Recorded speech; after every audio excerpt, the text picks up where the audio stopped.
7 सितंबर के हवाले नाल अल्हम्दुलिल्लाह सुम्मा अल्हम्दुलिल्लाह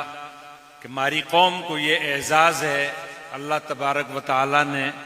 गुजर कौम ना ये एजाज़ दितो कि मेरे वालिद मरहूम हज़रत मौलाना अब्दुल हकीम साहब रहमहुल्लाह कि ख़त्म नबूवत का मुकदमा उनने अल्हम्दुलिल्लाह मुफ्ती महमूद साहब की क़ियादत में, हज़ारवी साहब की क़ियादत में असम्बली में लड़ियो और कादियानिया ने जड़ा महजरनामा पेश करियो थो उसका जवाब अल्हम्दुलिल्लाह के 8 घंटा खड़ा हो के असम्बली में वे जवाब महजरनामा थारी कौम को अल्हम्दुलिल्लाह मौलाना अब्दुल हकीम ने देते थे। ये अल्हम्दुलिल्लाह हमारी कौम को एजाज़ है